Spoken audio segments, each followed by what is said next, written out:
dengan musuh baru yang berwujud raksasa yang disebut dengan Titan.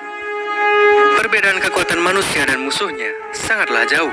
Karenanya, manusia dipaksa ke ambang kepunahan. Umat manusia yang masih bertahan hidup akhirnya membangun 3 dinding, yaitu Maria, Rose, dan Sina. Setelah itu mereka pun bisa melanjutkan hidup di bawah perlindungan dinding. Kedamaian ini sudah berlangsung selama kurang lebih 100 tahun. Hampir semua orang merasa bahagia dan tidak pernah mengeluh.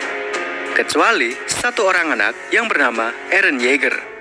Berbeda dengan orang pada umumnya, Eren sama sekali tidak merasa bahagia hidup di dalam dinding. Dia merasa bahwa kehidupan manusia saat ini sudah seperti hewan ternak. Dan tidak hanya Eren saja, salah satu temannya yang bernama Armin juga berpikir demikian. Armin mengatakan bahwa hanya orang gila saja yang menganggap dinding bisa melindungi manusia untuk selamanya. Lalu, saat itu juga tiba-tiba muncul kilatan kuning disertai dengan ledakan. Kemudian, muncullah satu Titan yang berukuran sangat besar. Lalu, Titan itu menghancurkan dinding sehingga membuat Titan-Titan kecil lainnya memasuki wilayah manusia. Seketika itu juga, Eren bersama saudara angkatnya yang bernama Mikasa segera berlari menuju ke rumah mereka. Sesampainya di sana, ternyata tempat tinggal mereka hancur tertindih batu. Eren dan Mikasa pun berusaha untuk menyelamatkan ibu mereka yang terjebak di reruntuhan. Di saat yang sama, sesosok Titan juga sedang mendekati mereka. Kemudian, seorang pasukan militer bernama Hannes datang untuk membantu.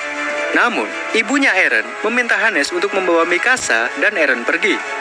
Pada akhirnya, ibu Eren dimakan hidup-hidup di depan mata Eren dan Mikasa. Mereka bertiga pun berlari menuju ke dalam dinding Maria. Kemudian, muncul lagi sesosok Titan lain yang sekujur tubuhnya diselimuti oleh armor. Lalu, Titan itu menghancurkan dinding Maria. Umat manusia kini sudah kehilangan dinding Maria. Mereka yang masih bertahan hidup semuanya berpindah ke dinding Rose.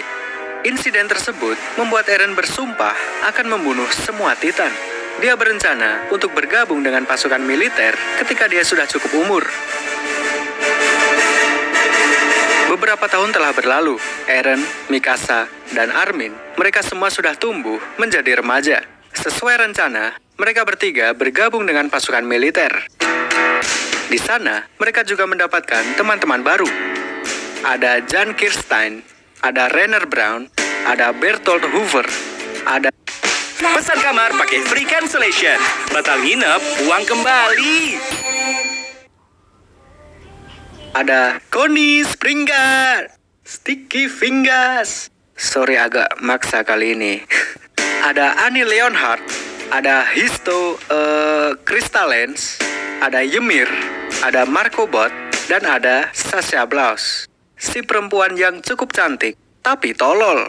Bisa-bisanya dia makan kentang di tengah-tengah pendidikan militer. Sungguh tolol. Pertama-tama, mereka belajar tentang kelemahan Titan dan bagaimana cara membunuhnya. Titan sendiri terbagi menjadi beberapa jenis. Yang pertama adalah Titan biasa. Titan biasa adalah Titan lemah yang pergerakannya bisa dengan mudah diprediksi. Yang kedua, ada Titan abnormal. Titan abnormal sebenarnya termasuk jenis Titan lemah. Hanya saja, pergerakan mereka sangat sulit diprediksi. Biasanya Titan abnormal bisa berlari atau bahkan melompat. Yang ketiga adalah Titan berkekuatan khusus, seperti contohnya Titan kolosal dan Titan armor. Titan hanya mempunyai satu kelemahan yang terletak di bagian belakang leher. Cara yang paling efektif untuk membunuh Titan adalah menebas bagian belakang leher dengan 2 pedang. 2 pedang tersebut juga tersambung dengan sebuah alat yang disebut dengan 3D Maneuver Gear. Dengan 3D Maneuver Gear, manusia bisa mencapai leher Titan lalu menebasnya. Selain dilatih bagaimana cara membunuh Titan, mereka juga menjalani latihan dasar, seperti latihan fisik dan latihan bela diri. Beberapa prajurit berpikir bahwa latihan bela diri tidak penting karena tidak bisa digunakan untuk melawan Titan. Namun, meskipun demikian, Eren tetap serius menjalani latihan. Dia yakin bahwa apapun yang dipelajarinya tidak ada yang sia-sia. Setelah beberapa tahun menjalani pelatihan militer, Akhirnya, Eren dan kawan-kawan dinyatakan lulus. Pelatihan ini juga menghasilkan 10 lulusan terbaik. Mereka adalah nomor 10, Krista, 9, Sasha, 8, Connie, 7, Marco, 6, Jan, 5, Eren, 4, Ani, 3, Bertolt, 2, Rainer. Dan lulusan terbaik sekaligus petarung yang paling kuat adalah Mikasa Ackerman. Mereka yang berhasil lulus kemudian diberikan pilihan untuk bergabung dengan salah satu dari 3 pasukan khusus. Yang pertama, mereka bisa menjadi pasukan penjaga yang bertugas di perbatasan dinding. Kedua, mereka bisa menjadi pasukan penyelidik yang bertugas di luar dinding. Divisi ini memiliki tingkat bahaya yang sangat tinggi karena mereka akan berhadapan langsung dengan Titan. Ketiga, mereka bisa menjadi polisi militer. Polisi militer adalah divisi yang paling nyaman karena tugas mereka adalah mengawal raja yang berada di dinding yang paling dalam. Artinya, polisi militer sangat jarang berhadapan dengan Titan.